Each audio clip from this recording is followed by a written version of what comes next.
Iron Will by Orison Swett Marden, assisted by Abner Bailey. Chapter 1. Training the Will. "The education of the will is the object of our existence," says Emerson. Nor is this putting it too strongly if we take into account the human will in its relations to the divine. This accords with the saying of J. Stuart Mill that "a character is a completely fashioned will." In respect to mere mundane relations, the development and discipline of one's will power is of supreme moment in relation to success in life. No man can ever estimate the power of will. It is a part of the divine nature, all of a piece with the power of creation. We speak of God's fiat. Fiat lux, let light be. Man has his fiat. The achievements of history have been the choices, the determinations, the creations of the human will. It was the will, quiet or pugnacious, gentle or grim, of men like Wilberforce and Garrison, Goodyear and Cyrus Field, Bismarck and Grant, that made them indomitable. They simply would do what they planned. Such men can no more be stopped than the sun can be, or the tide. Most men fail, not through lack of education or agreeable personal qualities, but from lack of dogged determination, from lack of dauntless will. "It is impossible," says Sharman, "to look into the conditions under which the battle of life is being fought, without perceiving how much really depends upon the extent to which the will power is cultivated, strengthened, and made operative in right directions." Young people need to go into training for it. We live in an age of athletic meets. Those who are determined to have athletic will power must take for it the kind of exercise they need. This is well illustrated by a report I have seen of the long race from Marathon in the recent Olympian Games, which was won by the young Greek peasant Sotirios Louas. A struggle in the race of life. There had been no great parade about the training of this champion runner. From his work at the plough he quietly betook himself to the task of making Greece victorious before the assembled strangers from every land. He was known to be a good runner, and without fuss or bustle he entered himself as a competitor. But it was not his speed alone, outdistancing every rival, that made the young Greek stand out from among his fellows that day. When he left his cottage home at Amarousi, his father said to him, "Sotiri, you must only return a victor." The light of a firm resolve shone in the young man's eye. The old father was sure that his boy would win, and so he made his way to the station, there to wait till Sotiri should come in ahead of all the rest. No one knew the old man and his 3 daughters as they elbowed their way through the crowd. When at last the excitement of the assembled multitude told that the critical moment had arrived, that the racers were nearing the goal, the old father looked up through eyes that were a little dim, as he realized that truly Sotiri was leading the way. He was returning a victor. How the crowd surged about the young peasant when the race was fairly won! Wild with excitement, they knew not how to shower upon him sufficient praise. Ladies overwhelmed him with flowers and rings, some even gave him their watches, and one American lady bestowed upon him her jewelled smelling bottle. The princes embraced him, and the king himself saluted him in military fashion. But the young Sotirios was seeking for other praise than theirs. Past the ranks of royalty and fair maidenhood, past the outstretched hands of his own countrymen, past the applauding crowd of foreigners, his gaze wandered till it fell upon an old man, trembling with eagerness, who resolutely pushed his way through the excited, satisfied throng. Then the young face lighted, and as old Louas advanced to the innermost circle with arms outstretched to embrace his boy, the young victor said simply, "You see, father, I have obeyed." mental discipline. The athlete trains for his race, and the mind must be put into training if one will win life's race.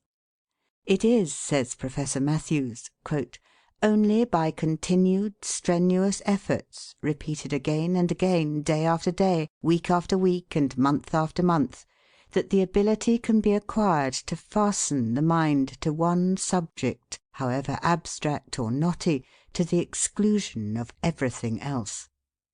The process of obtaining this self-mastery, this complete command of one's mental powers, is a gradual one, its length varying with the mental constitution of each person, but its acquisition is worth infinitely more than the utmost labour it ever costs." End quote.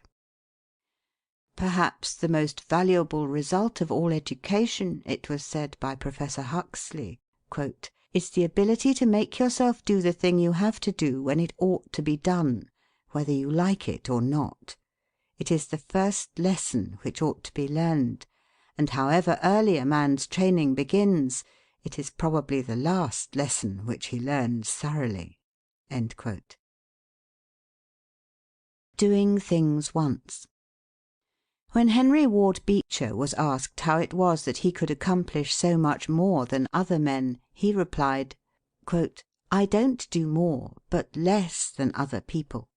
They do all their work 3 times over, once in anticipation, once in actuality, once in rumination. I do mine in actuality alone, doing it once instead of 3 times." End quote. This was by the intelligent exercise of Mr. Beecher's will power in concentrating his mind upon what he was doing at a given moment, and then turning to something else. Anyone who has observed business men closely has noticed this characteristic. One of the secrets of a successful life is to be able to hold all of our energies upon one point, to focus all of the scattered rays of the mind upon one place or thing. Centralizing force. The mental reservoir of most people is like a leaky dam which we sometimes see in the country, where the greater part of the water flows out without going over the wheel and doing the work of the mill. The habit of mind-wandering, of worrying about this and that. "Genius, that power which dazzles mortal eyes, is oft but perseverance in disguise."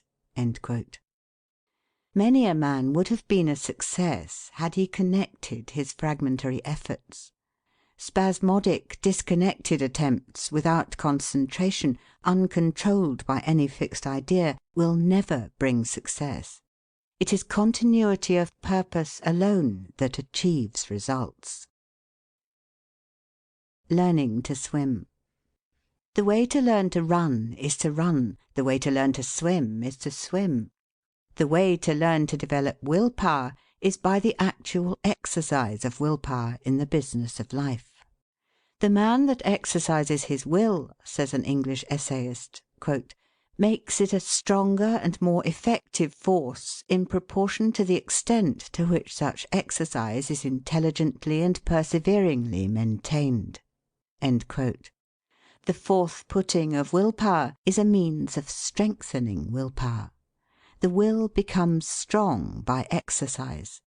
To stick to a thing till you are master is a test of intellectual discipline and power. Dr. Cuyler.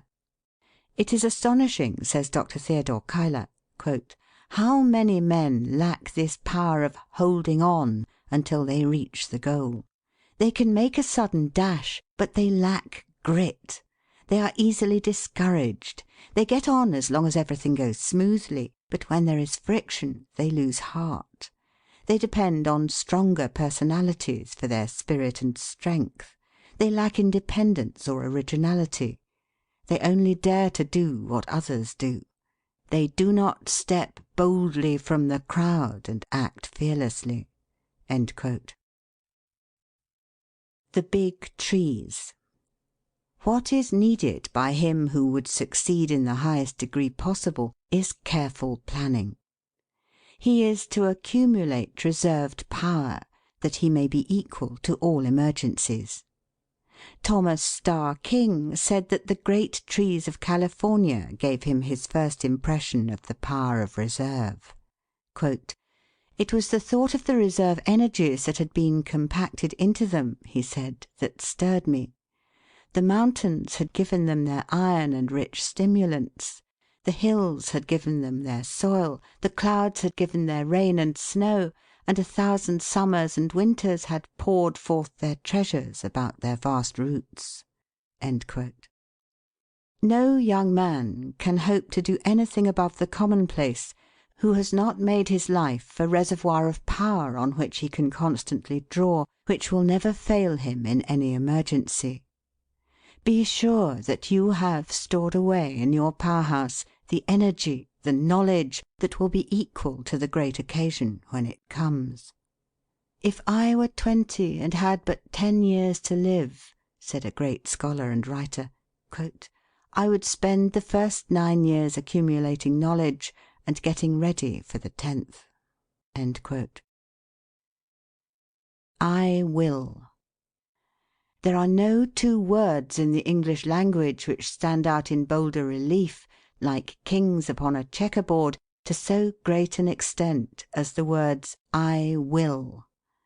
There is strength, depth, and solidity, decision, confidence and power, determination, vigour, and individuality in the round, ringing tone which characterises its delivery. It talks to you of triumph over difficulties, of victory in the face of discouragement, of will to promise and strength to perform, of lofty and daring enterprise, of unfettered aspirations, and of the 1,001 solid impulses by which man masters impediments in the way of progression. As one has well said, "He who is silent is forgotten. He who does not advance falls back. He who stops is overwhelmed, distanced, crushed. He who ceases to become greater becomes smaller. He who leaves off gives up. The stationary is the beginning of the end. It precedes death. To live is to achieve, to will without ceasing." Be thou a hero. Let thy might tramp on eternal snows its way, and through the ebon walls of night hew down a passage unto day. Park Benjamin.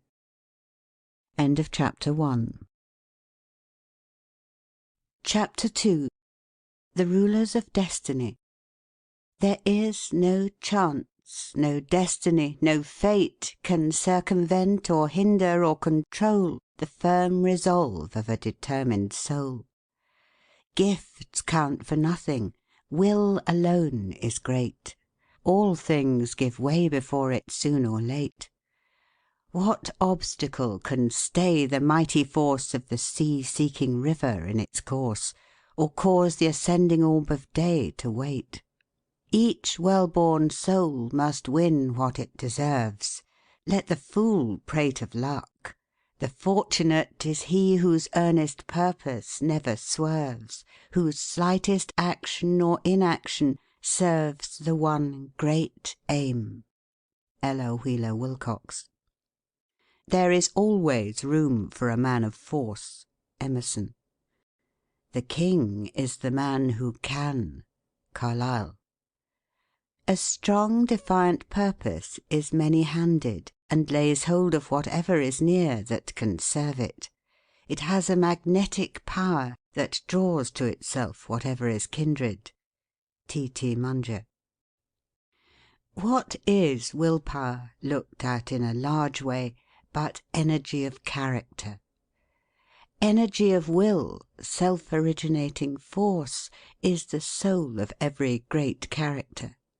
Where it is, there is life. Where it is not, there is faintness, helplessness, and despondency. Let it be your first study to teach the world that you are not wood and straw, that there is some iron in you. Men who have left their mark upon the world have been men of great and prompt decision. The achievements of will power are almost beyond computation. Scarcely anything seems impossible to the man who can will strongly enough and long enough.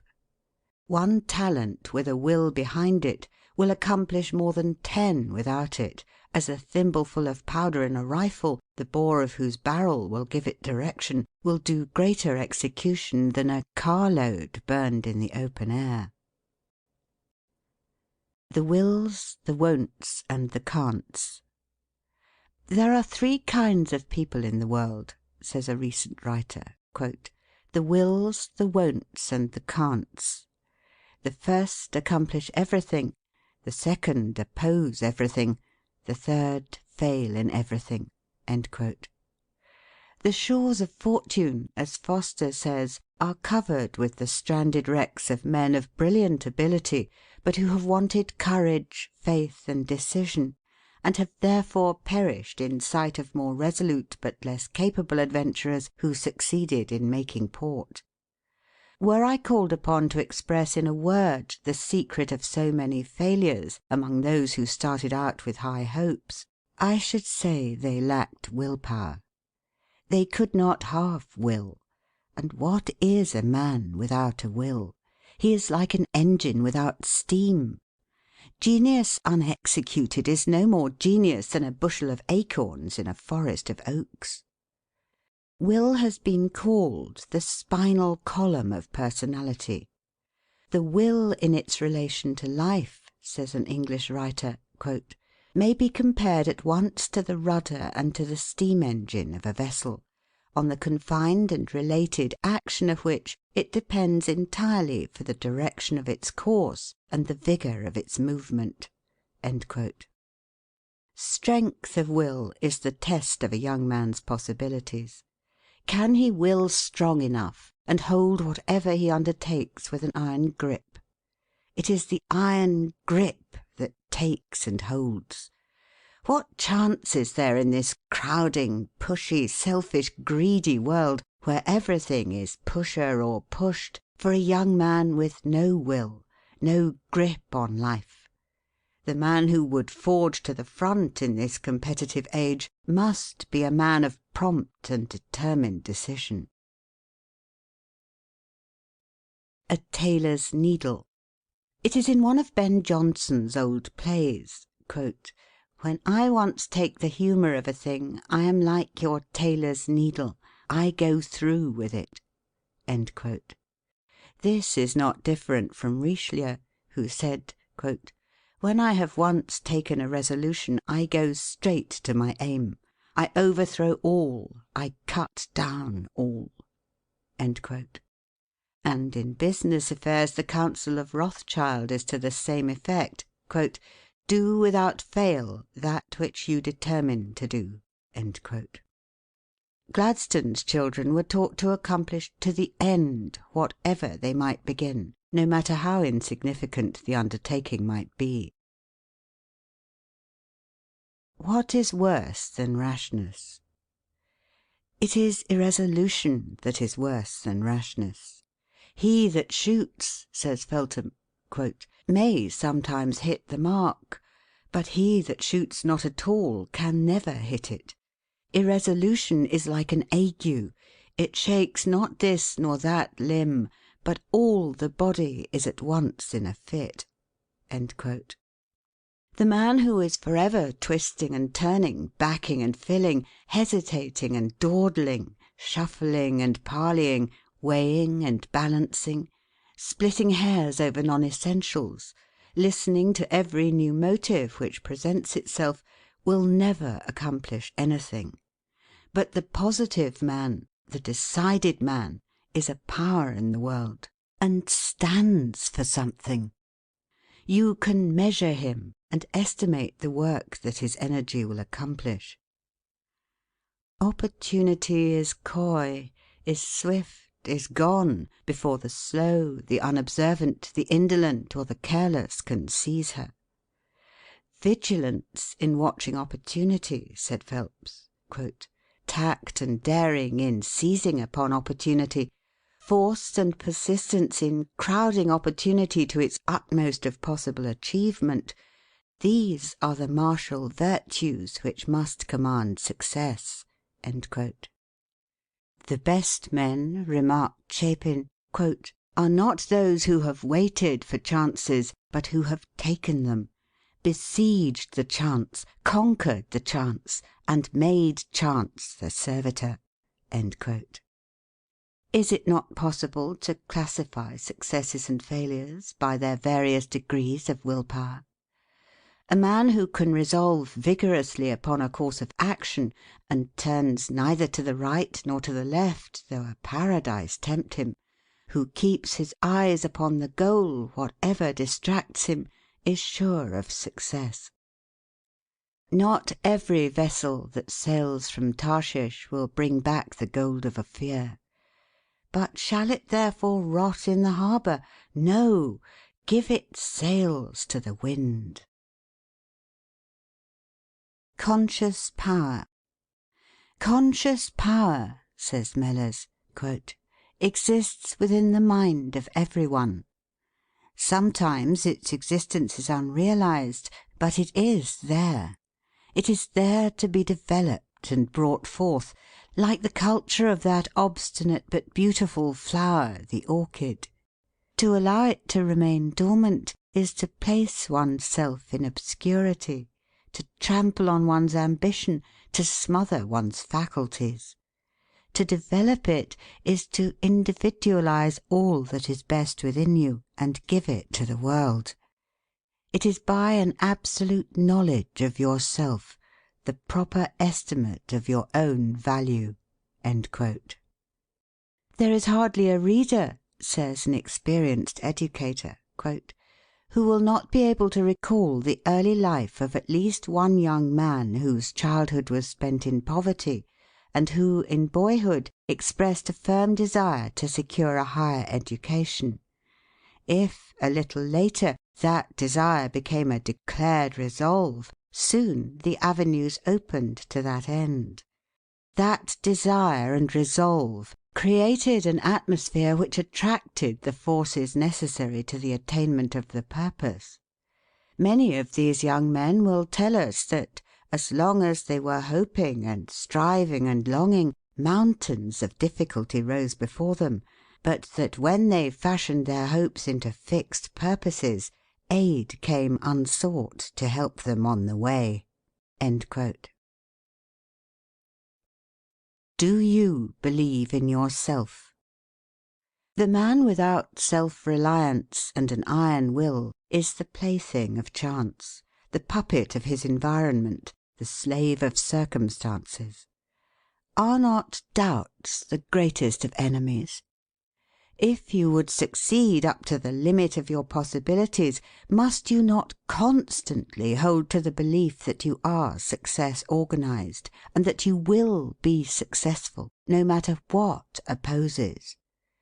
You are never to allow a shadow of doubt to enter your mind that the Creator intended you to win in life's battle. Regard every suggestion that your life may be a failure, that you are not made like those who succeed, and that success is not for you, as a traitor, and expel it from your mind as you would a thief from your house.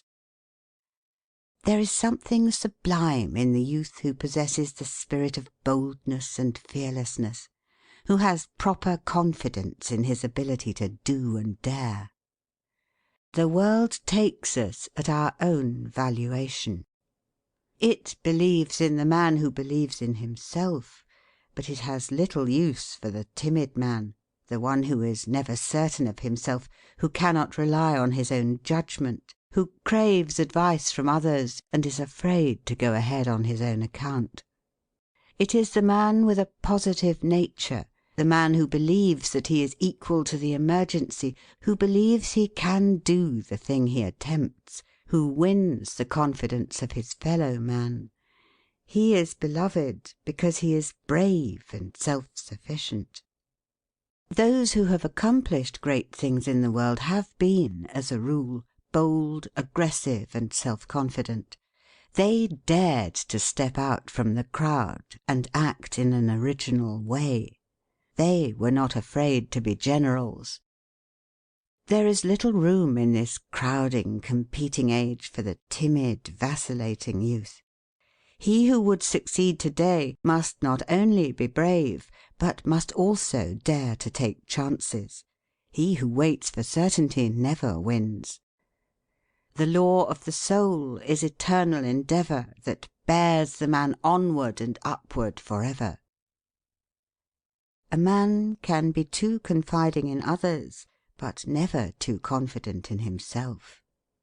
Never admit defeat or poverty. Stoutly assert your divine right to hold your head up and look the world in the face. Step bravely to the front, whatever opposes, and the world will make way for you. No one will insist upon your rights while you yourself doubt that you have any. Believe you were made for the place you fill. Put forth your whole energies. Be awake. Electrify yourself. Go forth to the task. A young man once said to his employer, quote, "Don't give me an easy job. I want to handle heavy boxes, shoulder great loads. I would like to lift a big mountain and throw it into the sea." End quote. And he stretched out two brawny arms, while his honest eyes danced, and his whole being glowed with conscious strength.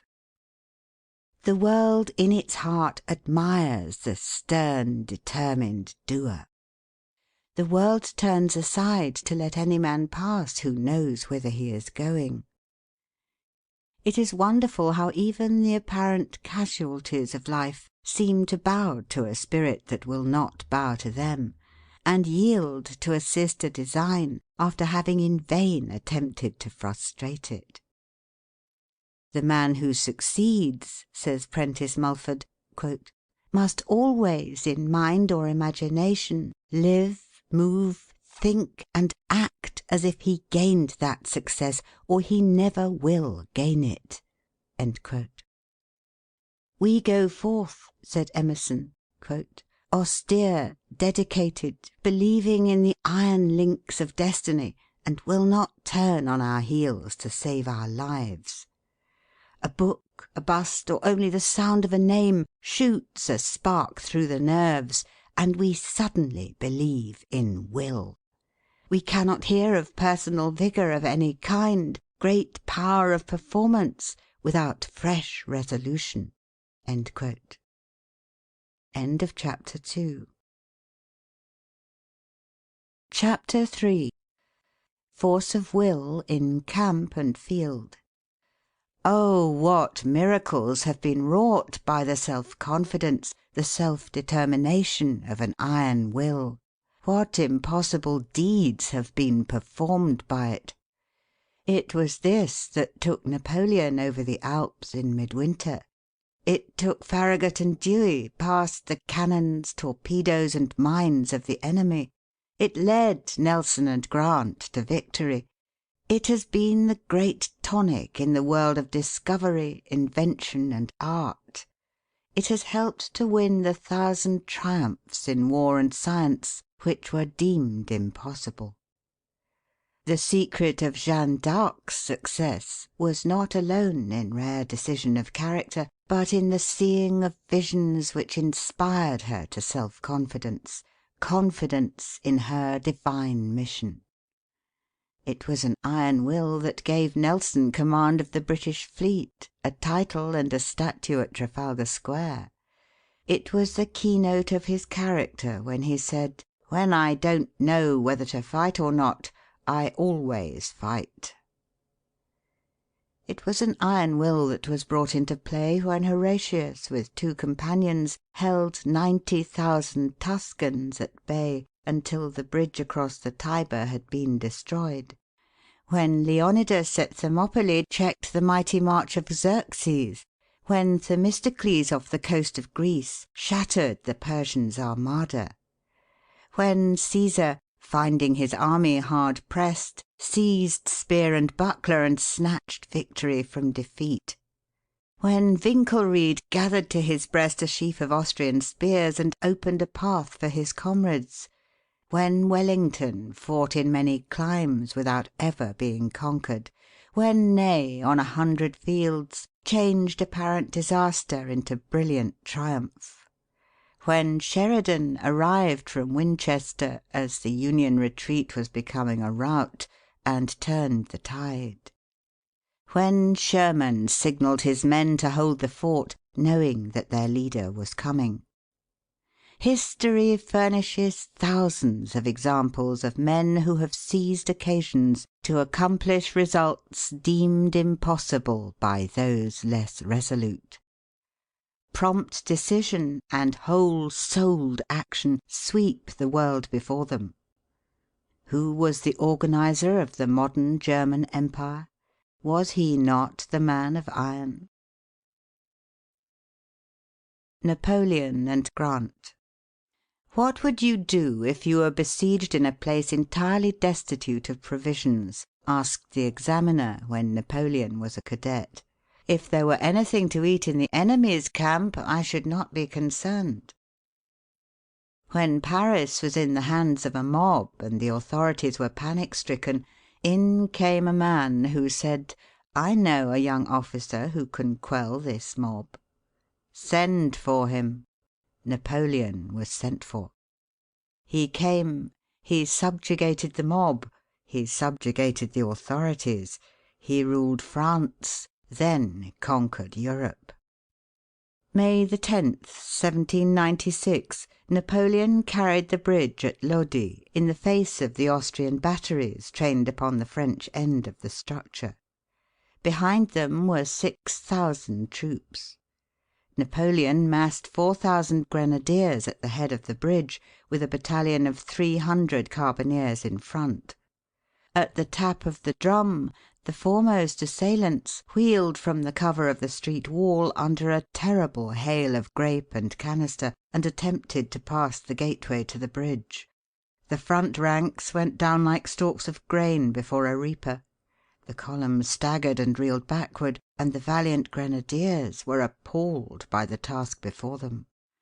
Without a word or a look of reproach, Napoleon placed himself at their head, and his aides and generals rushed to his side. Forward again over heaps of dead that choked the passage, and a quick run, counted by seconds only, carried the column across 200 yards of clear space, scarcely a shot from the Austrians taking effect beyond the point where the platoons wheeled for the first leap. The guns of the enemy were not aimed at the advance. The advance was too quick for the Austrian gunners. So sudden and so miraculous was it all that the Austrian artillerists abandoned their guns instantly, and their supports fled in a panic instead of rushing to the front and meeting the French onslaught. This Napoleon had counted on in making the bold attack. What was Napoleon but the thunderbolt of war? He once journeyed from Spain to Paris at 17 miles an hour in the saddle. "Is it possible to cross the path?" asked Napoleon of the engineers who had been sent to explore the dreaded pass of St. Bernard. "Perhaps," was the hesitating reply. "It is within the limits of possibility." "Forward, then!" Yet Ulysses S. Grant, a young man unknown to fame, with neither money nor influence, with no patrons or friends, in 6 years fought more battles, gained more victories, captured more prisoners, took more spoils, commanded more men than Napoleon did in 20 years. "The great thing about him," said Lincoln, "is cool persistence." Don't swear. Fight. When the Spanish fire on San Juan Hill became almost unbearable, some of the Rough Riders began to swear. Colonel Wood, with the wisdom of a good leader, called out, amid the whistle of the Mauser bullets, "Don't swear. Fight!"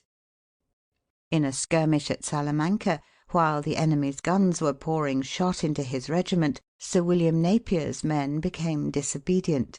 He at once ordered a halt and flogged 4 of the ringleaders under fire.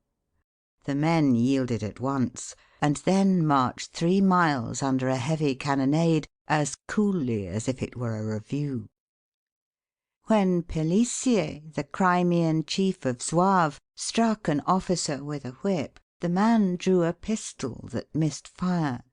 The chief replied, "Fellow, I order you a 3 days' arrest for not having your arms in better order." The man of iron will is cool in the hour of danger. I had to run like a cyclone. This was what Roosevelt said about his pushing on up San Juan Hill ahead of his regiment. I had to run like a cyclone to stay in front and keep from being run over.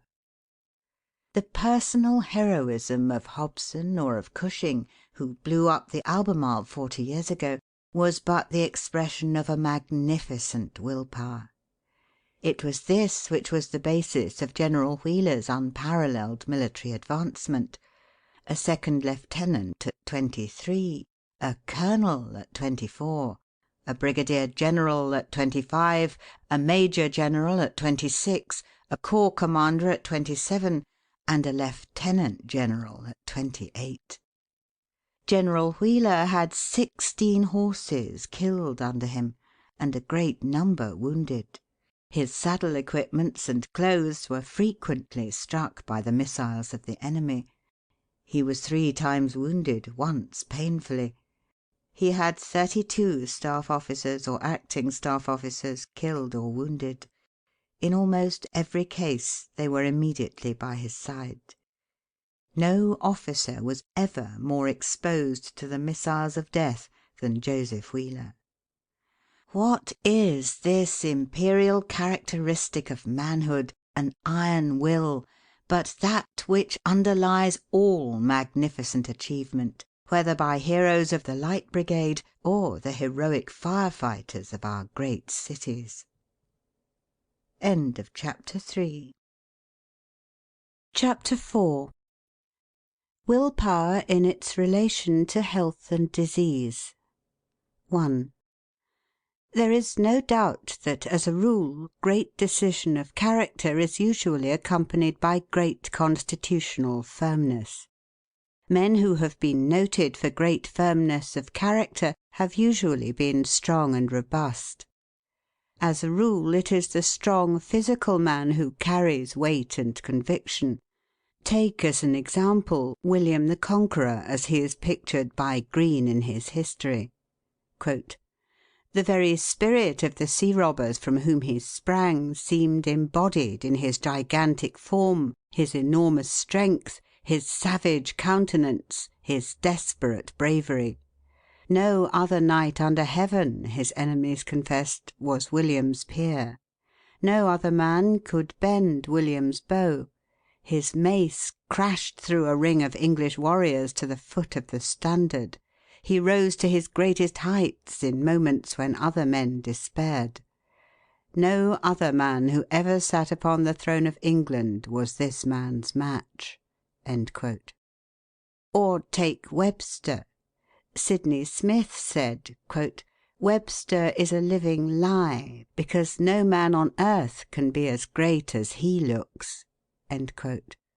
Carlyle said of him, quote, "One would incline at sight to back him against the world." End quote. His very physique was eloquent.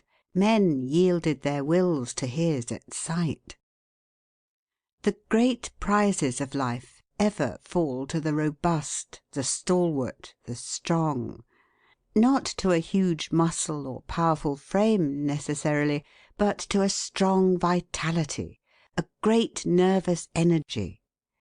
It is the Lord Brougham's, working almost continuously 144 hours. It is the Napoleon's, 20 hours in the saddle. It is the Franklin's, camping out in the open air at 70. It is the Gladstone's, firmly grasping the helm of the ship of state at 84, tramping miles every day and chopping down huge trees at 85 who accomplish the great things of life. To prosper, you must improve your brain power, and nothing helps the brain more than a healthy body. The race of today is only to be won by those who will study to keep their bodies in such good condition that their minds are able and ready to sustain that high pressure on memory and mind which our present fierce competition engenders. It is health rather than strength that is now wanted. Health is essentially the requirement of our time to enable us to succeed in life. In all modern occupations, from the nursery to the school, from the school to the shop or world beyond, the brain and nerve strain go on, continuous, augmenting and intensifying. As a rule, physical vigour is the condition of a great career. Stonewall Jackson, early in life, determined to conquer every weakness he had, physical, mental, and moral. He held all of his powers with a firm hand. To his great self-discipline and self-mastery he owed his success. So determined was he to harden himself to the weather that he could not be induced to wear an overcoat in winter. "I will not give in to the cold," he said. For a year, on account of dyspepsia, he lived on buttermilk and stale bread, and wore a wet shirt next his body because his doctor advised it, although everybody else ridiculed the idea. This was while he was professor at the Virginia Military Institute. His doctor advised him to retire at 9 o'clock, and no matter where he was or who was present, he always sought his bed on the minute. He adhered rigidly through life to this stern system of discipline. Such self-training, such self-conquest, gives one great power over others. It is equal to genius itself. "I can do nothing," said Grant, "without 9 hours' sleep." What else is so grand as to stand on life's threshold, fresh, young, hopeful, with a consciousness of power equal to any emergency, a master of the situation? The glory of a young man is his strength. Our great need of the world to-day is for men and women who are good animals. To endure the strain of our concentrated civilization, the coming man and woman must have an excess of animal spirits. They must have a robustness of health. Mere absence of disease is not health. It is the overflowing fountain, not the one half full, that gives life and beauty to the valley below. Only he is healthy who exults in mere animal existence, whose very life is a luxury, who feels a bounding pulse throughout his body, who feels life in every limb, as dogs do when scouring over the field, or as boys do when gliding over fields of ice. 2. Yet, in spite of all this, in defiance of it, we know that an iron will is often triumphant in the contest with physical infirmity. "Brave spirits are a balsam to themselves. There is a nobleness of mind that heals wounds beyond salves." "One day," said a noted rope walker, "I signed an agreement to wheel a barrow along a rope on a given day. A day or two before I was seized with lumbago. I called in my medical man and told him I must be cured by a certain day, not only because I should lose what I hoped to earn, but also forfeit a large sum. I got no better, and the doctor forbade my getting up. I told him, 'What do I want with your advice? If you cannot cure me, of what good is your advice?' When I got to the place, there was the doctor protesting I was unfit for the exploit. I went on, though I felt like a frog with my back. I got ready my pole and my barrow, took hold of the handles, and wheeled it along the rope as well as I ever did.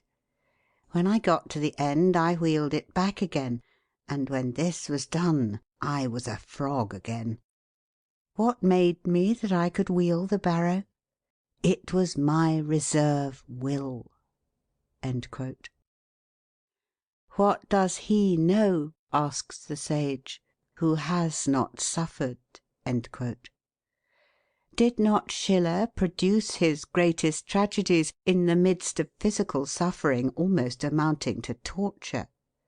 Handel was never greater than when, warned by palsy of the approach of death, and struggling with distress and suffering, he sat down to compose the great works which have made his name immortal in music. Beethoven was almost totally deaf and burdened with sorrow when he produced his greatest works. Milton, writing "Who best can suffer, best can do," wrote at his best when in feeble health and when poor and blind. "Yet I argue not against Heaven's hand or will, nor bate a jot of heart or hope, but still bear up and steer right onward." The Reverend William H. Milburn, who lost his sight when a child, studied for the ministry and was ordained before he attained his majority. He has written half a dozen books, among them a very careful history of the Mississippi Valley. He has long been chaplain of the Lower House of Congress.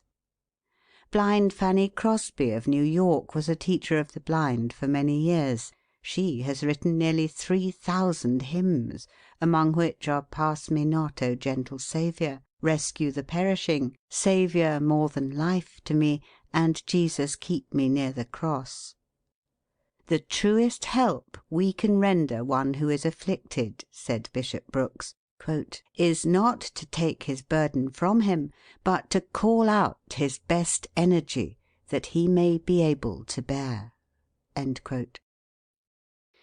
What a mighty will Darwin had! He was in continual ill health. He was in constant suffering. His patience was marvellous. No one but his wife knew what he endured. For 40 years, says his son, "he never knew one day of health." Yet during those 40 years he unremittingly forced himself to do the work from which the mightiest minds and the strongest constitutions would have shrunk. He had a wonderful power of sticking to a subject. He used almost to apologize for his patience, saying that he could not bear to be beaten, as if it were a sign of weakness. Bulwer advises us to refuse to be ill, never to tell people we are ill, never to own it ourselves. Illness is one of those things which a man should resist on principle. Do not dwell upon your ailments, nor study your symptoms. Never allow yourself to be convinced that you are not complete master of yourself. Stoutly affirm your own superiority over bodily ills. We should keep a high ideal of health and harmony constantly before the mind. Is not the mind the natural protector of the body? We cannot believe that the Creator has left the whole human race entirely at the mercy of only about half a dozen specific drugs which always act with certainty. There is a divine remedy placed within us for many of the ills we suffer. If we only knew how to use this power of will and mind to protect ourselves, many of us would be able to carry youth and cheerfulness with us into the teens of our second century. The mind has undoubted power to preserve and sustain physical youth and beauty, to keep the body strong and healthy, to renew life, and to preserve it from decay many years longer than it does now. The longest lived men and women have, as a rule, been those who have attained great mental and moral development.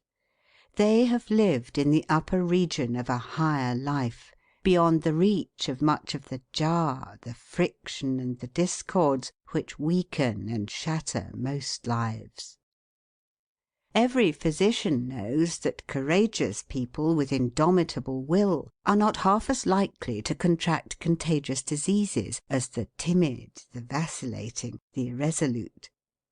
A thoughtful physician once assured a friend that if an express agent were to visit New Orleans in the yellow fever season, having $40,000 in his care, he would be in little danger of the fever so long as he kept possession of the money. Let him once deliver that into other hands, and the sooner he left the city the better. Napoleon used to visit the plague hospitals even when the physicians dreaded to go, and actually put his hands upon the plague-stricken patients.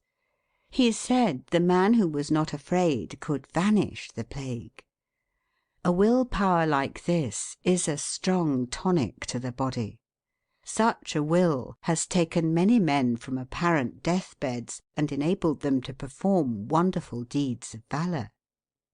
When told by his physicians that he must die, Douglas Jerrold said, "And leave a family of helpless children? I won't die."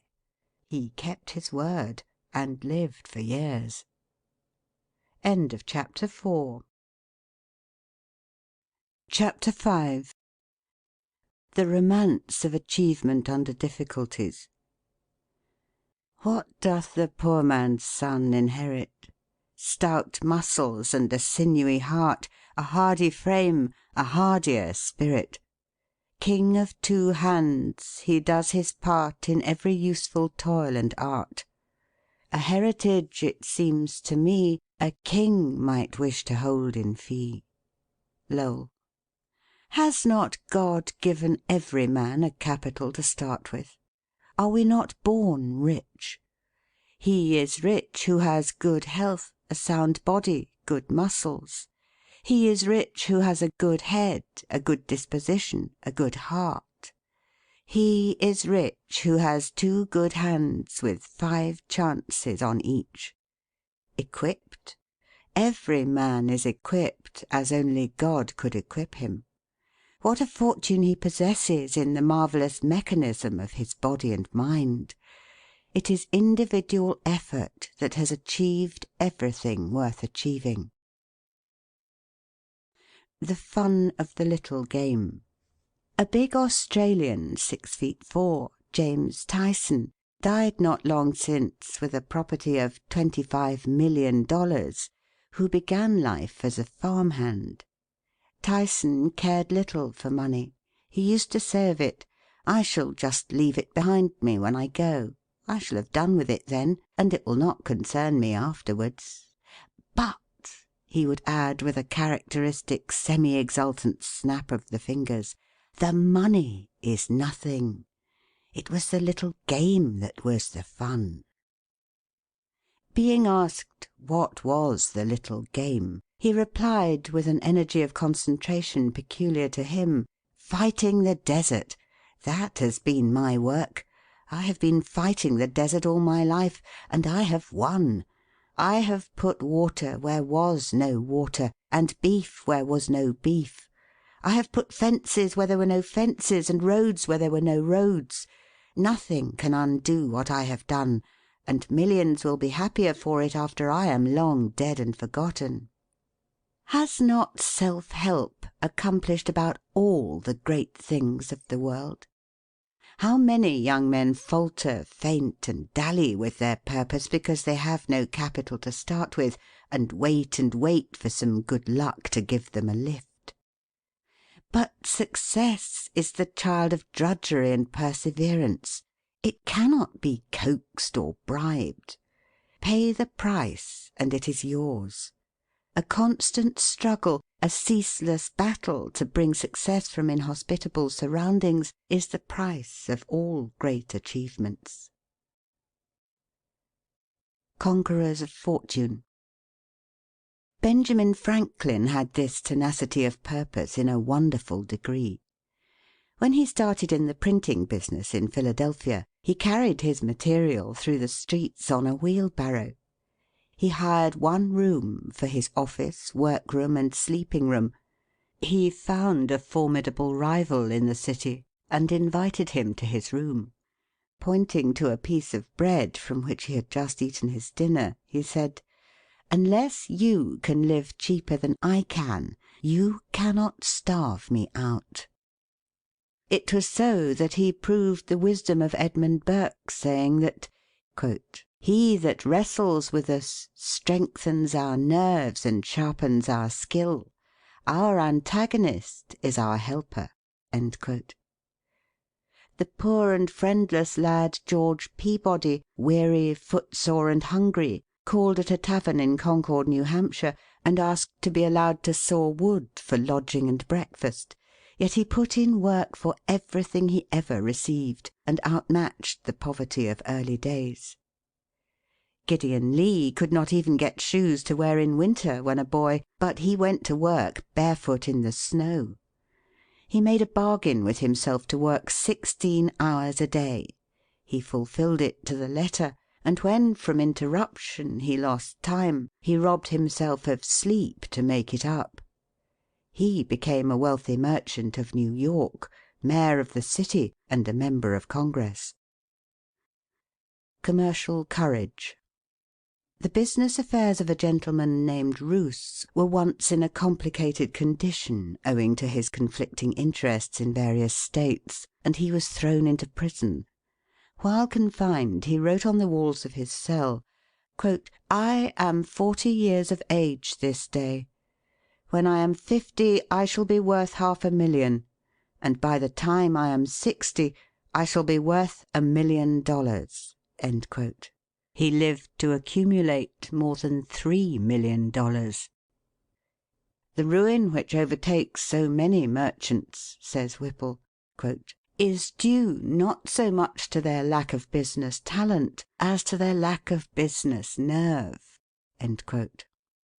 Cyrus W. Field had retired from business with a large fortune when he became possessed with the idea that by means of a cable laid upon the bottom of the Atlantic Ocean, telegraphic communication could be established between Europe and America.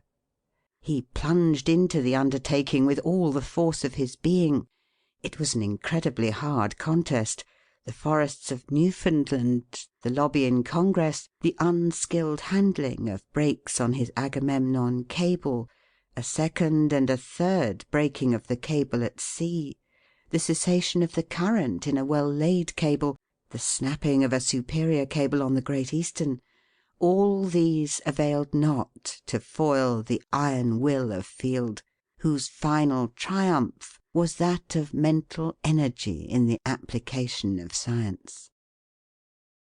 4 New York journalists. To Horace Greeley, the founder of the Tribune, I need not allude. His story is or ought to be in every school book. James Brooks, once the editor and proprietor of the Daily Express and later an eminent congressman, began life as a clerk in a store in Maine, and when 21 received for his pay a hogshead of New England rum. He was so eager to go to college that he started for Waterville with his trunk on his back, and when he was graduated he was so poor and plucky that he carried his trunk on his back to the station as he went home. When James Gordon Bennett was 40 years old, he collected all his property, $300, and in a cellar with a board upon 2 barrels for a desk, himself his own typesetter, office boy, publisher, newsboy, clerk, editor, proofreader, and printer's devil, he started the New York Herald. He did this after many attempts and defeats in trying to follow the routine instead of doing his own way. Never was any man's early career a better illustration of Wendell Phillips' dictum, "What is defeat? Nothing but education, nothing but the first steps to something better." Thurlow Weed, who was a journalist for 57 years, strong, sensible, genial, tactful, and of magnificent physique, who did so much to shape public policy in the Empire State, tells a most romantic story of his boyhood. "I cannot ascertain how much schooling I got at Catskill, probably less than a year, certainly not a year and a half. and this was when I was not more than 5 or 6 years old. I felt a necessity at an early age of trying to do something for my own support. My first employment was in sugar making, an occupation to which I became much attached. I now look with great pleasure upon the days and nights passed in the sap bush. The want of shoes, which, as the snow was deep, was no small privation, was the only drawback upon my happiness. I used, however, to tie pieces of an old rag carpet around my feet, and got along pretty well, chopping wood and gathering up sap. But when the spring advanced and bare ground appeared in spots, I threw off the old carpet encumbrance and did my work barefoot. There is much leisure time for boys who are making maple sugar. I devoted this time to reading, when I could obtain books, but the farmers of that period had few or no books save their Bibles. I borrowed books whenever and wherever I could.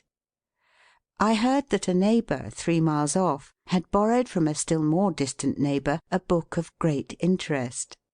I started off barefoot in the snow to obtain the treasure.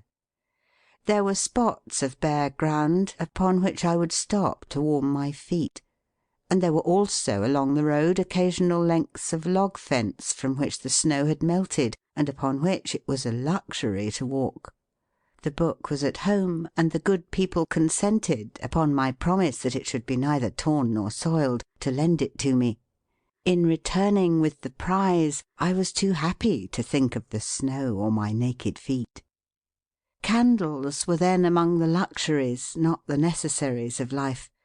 If boys, instead of going to bed after dark, wanted to read, they supplied themselves with pine knots, by the light of which, in a horizontal position, they pursued their studies. In this manner, with my body in the sugar house and my head out of doors where the fat pine was blazing, I read with intense interest the book I had borrowed, A History of the French Revolution. Weed's next earning was in an iron foundry at Onondaga. My business was, after a casting, to temper and prepare the moulding dogs myself. This was night and day work. We ate salt pork and rye and Indian bread 3 times a day, and slept on straw in bunks. I liked the excitement of a furnace life." End quote.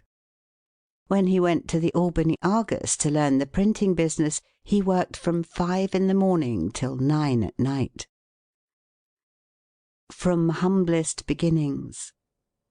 The more difficulties one has to encounter, within and without, the more significant and the higher in inspiration his life will be.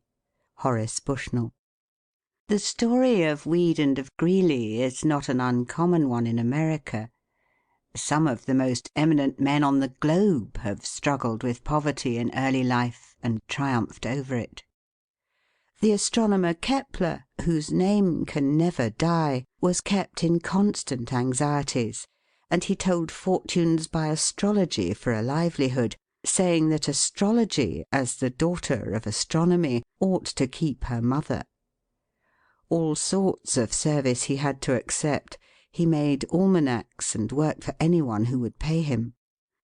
Linnaeus was so poor when getting his education that he had to mend his shoes with folded paper, and often had to beg his meals of his friends. During the 10 years in which he made his greatest discoveries, Isaac Newton could hardly pay 2 shillings a week to the Royal Society, of which he was a member. Some of his friends wanted to get him excused from this payment, but he would not allow them to act. Humphrey Davy had but a slender chance to acquire great scientific knowledge, yet he had true metal in him, and he made even old pans, kettles, and bottles contribute to his success, as he experimented and studied in the attic of the apothecary store where he worked. George Stephenson was one of 8 children, whose parents were so poor that all lived in a single room. George had to watch cows for a neighbour, but he managed to get time to make engines of clay with hemlock sticks for pipes. At 17 he had charge of an engine with his father for fireman. He could neither read nor write, but the engine was his teacher, and he a faithful student.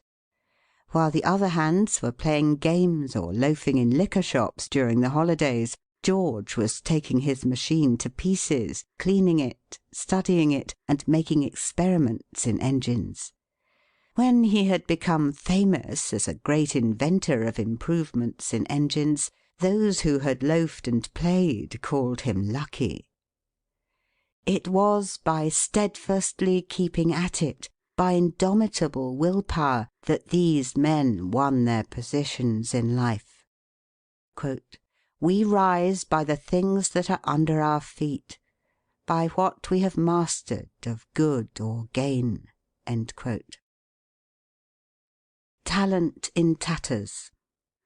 Among the companions of Sir Joshua Reynolds, while he was studying his art at Rome, was a fellow pupil of the name of Astley. They made an excursion with some others on a sultry day, and all except Astley took off their coats. After several taunts, he was persuaded to do the same, and displayed on the back of his waistcoat a foaming waterfall. Distress had compelled him to patch his clothes with one of his own landscapes. James Sharples, the celebrated blacksmith artist of England, was very poor, but he often rose at 3 o'clock to copy books he could not buy. He would walk 18 miles to Manchester and back after a hard day's work to buy a shilling's worth of artist's materials. He would ask for the heaviest work in the blacksmith shop, because it took a longer time to heat at the forge, and he could thus have many spare minutes to study the precious book, which he propped up against the chimney. He was a great miser of spare moments, and used every one as though he might never see another. He devoted his leisure hours for 5 years to that wonderful production, the forge, copies of which are to be seen in many a home.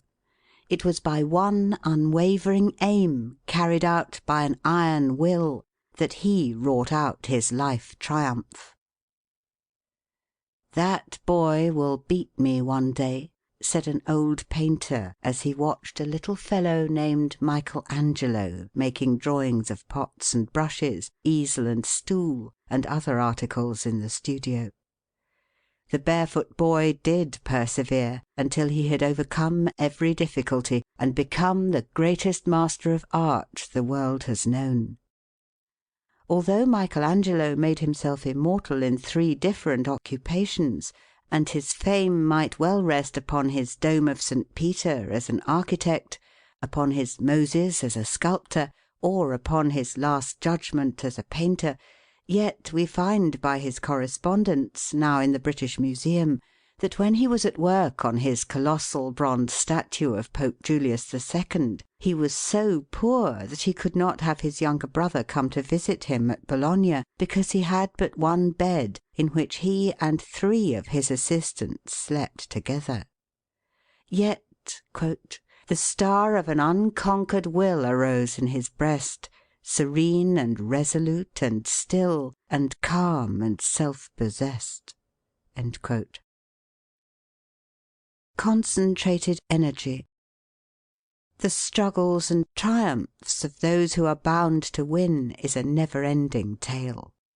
Nor will the procession of enthusiastic workers cease so long as the globe is turning on its axle.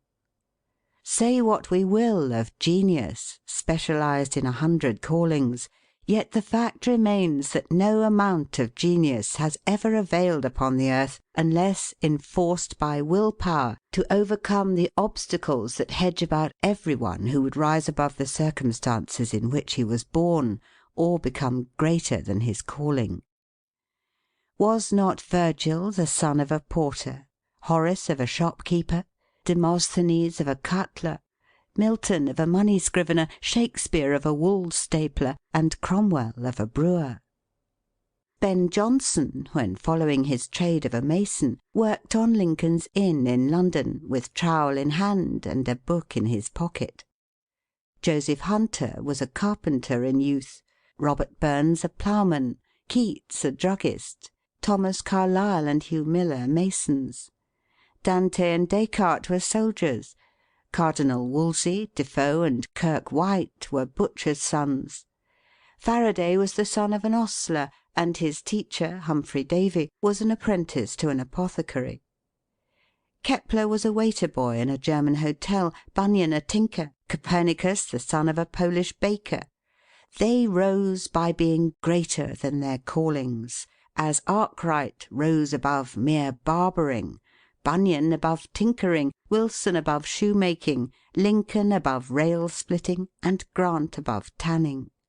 By being first-class barbers, tinkers, shoemakers, rail splitters, tanners, they acquired the power which enabled them to become great inventors, authors, statesmen, generals. John Kay, the inventor of the fly shuttle, James Hargreaves, who introduced the spinning jenny, and Samuel Crompton, who originated mule spinning, were all artisans, uneducated and poor, but were endowed with natural faculties which enabled them to make a more enduring impression upon the world than anything that could have been done by the mere power of scholarship or wealth. It cannot be said of any of these great names that their individual courses in life would have been what they were, had there been lacking a superb will-power resistless as the tide to bear them upward and onward. Let Fortune empty her whole quiver on me, I have a soul that like an ample shield can take in all, and verge enough for more. Fate was not mine, nor am I Fate's. Souls know no conquerors. Dryden. End of chapter 5. Chapter 6. Staying power. Never give up. There are chances and changes helping the hopeful 100 to 1. And through the chaos, high wisdom arranges ever success, if you'll only hold on. Never give up, for the wisest is boldest, knowing that Providence mingles the cup. And of all maxims the best, as the oldest, is the stern watchword of never give up. Be firm. One constant element of luck is genuine, solid, old Teutonic pluck. Holmes. Success in most things depends on knowing how long it takes to succeed. Montesquieu. The power to hold on is characteristic of all men who have accomplished anything great. They may lack in some other particular, have many weaknesses or eccentricities, but the quality of persistence is never absent from a successful man. No matter what opposition he meets or what discouragement overtakes him, drudgery cannot disgust him, obstacles cannot discourage him, labour cannot weary him, misfortune, sorrow, and reverses cannot harm him.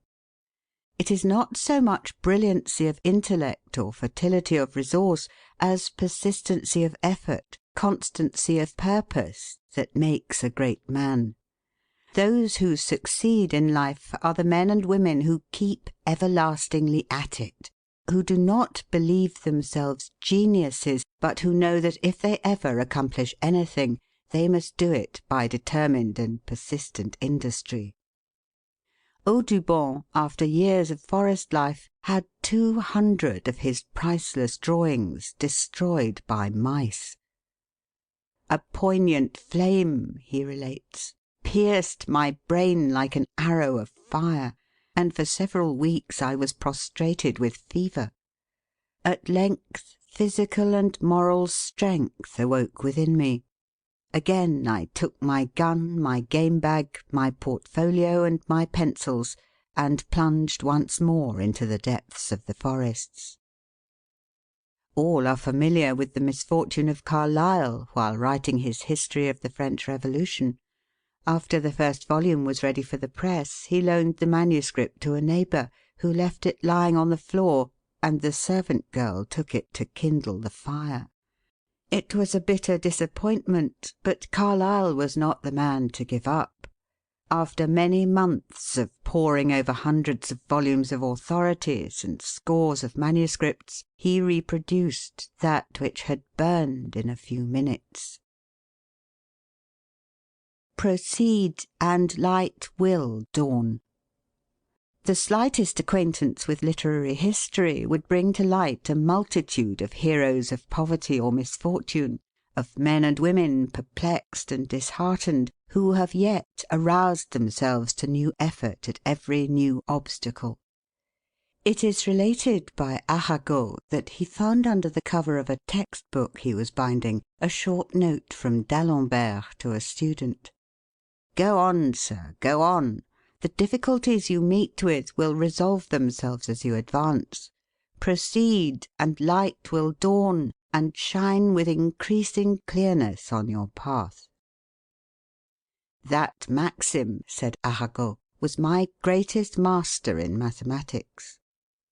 Had Balzac been easily discouraged, he would have hesitated at the words of warning given by his father. "Do you know that in literature a man must be either a king or a beggar?" "Very well," was the reply, "I will be a king." His parents left him to his fate in a garret. For 10 years he fought terrible battles with hardship and poverty, but won a great victory at last. He won it after producing 40 novels that did not win. Zola's early manhood witnessed a bitter struggle against poverty and deprivation. Until 20 he was a spoiled child, but on his father's death he and his mother began the battle of life in Paris. Of his dark time, Zola himself says, "Often I went hungry for so long that it seemed as if I must die. I scarcely tasted meat from 1 month's end to another, and for 2 days I lived on 3 apples. Fire, even on the coldest nights, was an undreamed of luxury, and I was the happiest man in Paris when I could get a candle, by the light of which I might study at night." Samuel Johnson's bare feet at Oxford showed through the holes in his shoes, yet he threw out at his window the new pair that some one left at his door. He lived for a time in London on 9 cents a day. For 13 years he had a hard struggle with want. John Locke once lived on bread and water in a Dutch garret, and Heine slept many a night on a barn floor with only a book for his pillow. It was to poverty as a thorn urging the breast of Harriet Martineau that we owe her writings. There are no more interesting pages in biography than those which record how Emerson, as a child, was unable to read the 2nd volume of a certain book because his widowed mother could not afford the amount, 5 cents, necessary to obtain it from the circulating library. "Poor fellow," said Emerson as he looked at his delicately reared little son, "how much he loses by not having to go through the hard experiences I had in my youth." It was through the necessity laid upon him to earn that Emerson made his first great success in life as a teacher. "I know," he said, "no such unquestionable badge and ensign of a sovereign mind as that tenacity of purpose which, through all change of companions or parties or fortunes, changes never, bates no jot of heart or hope, but wearies out opposition and arrives at its port." She can never succeed. Louisa Alcott earned $200,000 by her pen. Yet when she was first dreaming of her power, her father handed her a manuscript one day that had been rejected by Mr. Fields, editor of the Atlantic, with the message, "Tell Louisa to stick to her teaching. She can never succeed as a writer." "Tell him I will succeed as a writer, and some day I shall write for the Atlantic." Not long after, she wrote for the Atlantic a poem that Longfellow attributed to Emerson, and there came a time when she wrote in her diary, "20 years ago I resolved to make the family independent if I could. At 40 that is done. Debts all paid, even the outlawed ones, and we have enough to be comfortable. It has cost me my health, perhaps." I trample on impossibilities. So it was said by Lord Chatham. Why, asked Mirabeau, should we call ourselves men unless it be to succeed in everything everywhere? It is all very well, said Charles J. Fox, to tell me that a young man has distinguished himself by a brilliant first speech. He may go on satisfied with his first triumph. But show me a young man who has not succeeded at first and has then gone on, and I will back that man to do better than those who succeeded at the first trial." Cobden broke down completely the first time he appeared on a platform in Manchester, and the chairman apologised for him. But he did not give up speaking until every poor man in England had a larger, better, and cheaper loaf. Young Disraeli sprung from a hated and persecuted race, pushed his way up through the middle classes and upper classes until he stood self-poised upon the topmost round of political and social power. At first he was scoffed at, ridiculed, rebuffed, hissed from the House of Commons. He simply said, "The time will come when you will hear me." The time did come, and he swayed the sceptre of England for a quarter of a century. How massive was the incalculable reserve power of Lincoln as a youth, or of President Garfield, woodchopper, bell ringer, and sweeper general in college! Persistent purpose. We hear a great deal of talk about genius, talent, luck, chance, cleverness, and fine manners playing a large part in one's success. Leaving out luck and chance, all these elements are important factors. Yet the possession of any or all of them, unaccompanied by a definite aim, a determined purpose, will not ensure success. Men drift into business, they drift into society, they drift into politics, they drift into what they fondly and but vainly imagine is religion. If winds and tides are favourable, all is well. If not, all is wrong. Stalker says, "Most men merely drift through life, and the work they do is determined by 100 different circumstances. They might as well be doing anything else, or they would prefer to be doing nothing at all." Yet, whatever else may have been lacking in the giants of the race, the men who have been conspicuously successful have all had one characteristic in common: doggedness and persistence of purpose. It does not matter how clever a youth may be, whether he leads his class in college or outshines all the other boys in his community, he will never succeed if he lacks this essential of determined persistence. Many men who might have made brilliant musicians, artists, teachers, lawyers, able physicians or surgeons, in spite of predictions to the contrary, have fallen short of success because deficient in this quality. Persistence of purpose is a power. It creates confidence in others. Everybody believes in the determined man. When he undertakes anything, his battle is half won, because not only he himself, but every one who knows him, believes that he will accomplish whatever he sets out to do.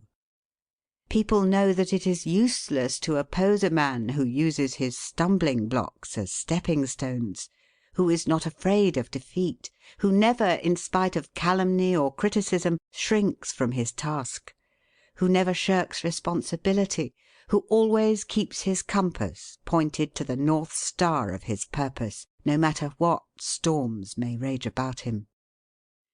The persistent man never stops to consider whether he is succeeding or not. The only question with him is how to push ahead, to get a little farther along, a little nearer his goal. Whether it lead over mountains, rivers, or morasses, he must reach it.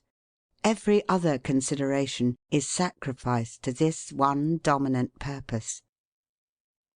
The success of a dull or average youth and the failure of a brilliant one is a constant surprise in American history.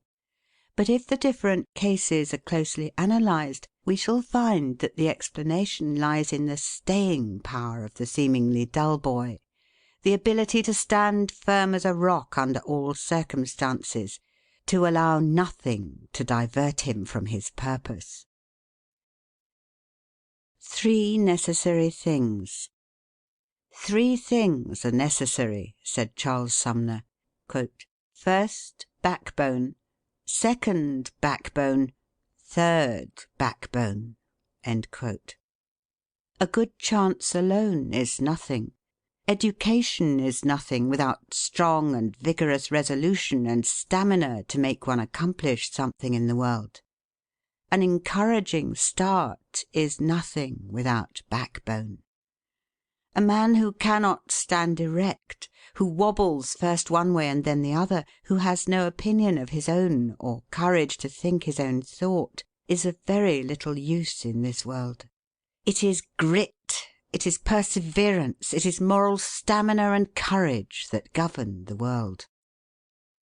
At the trial of the 7 bishops of the Church of England for refusing to aid the king to overthrow the Protestant faith, it was necessary to watch the officers at the doors, lest they send food to some juryman and aid him to starve the others into an agreement. Nothing was allowed to be sent in but water for the jurymen to wash in, and they were so thirsty they drank it up. At first 9 were for acquitting and 3 for convicting. 2 of the minority soon gave way. The third, Arnold, was obstinate. He declined to argue. Austin said to him, "Look at me. I am the largest and the strongest of the 12, and before I will find such a petition as this libel, here will I stay till I am no bigger than a tobacco pipe." Arnold yielded at 6 in the morning. Success against odds. Yes, to this thought I hold with firm persistence. The last result of wisdom stamps it true. He only earns his freedom and existence who daily conquers them anew. Goethe. It is interesting to notice how some minds seem almost to create themselves, says Irving, quote, "springing up under every disadvantage, and working their solitary but irresistible way through 1,000 obstacles." End quote. Opposing circumstances create strength. Opposition gives us greater power of resistance. To overcome one barrier gives us greater ability to overcome the next. History is full of examples of men and women who have redeemed themselves from disgrace, poverty, and misfortune by the firm resolution of an iron will. Success is not measured by what a man accomplishes, but by the opposition he has encountered and the courage with which he has maintained the struggle against overwhelming odds. Not the distance we have run, but the obstacles we have overcome, the disadvantages under which we have made the race, will decide the prizes.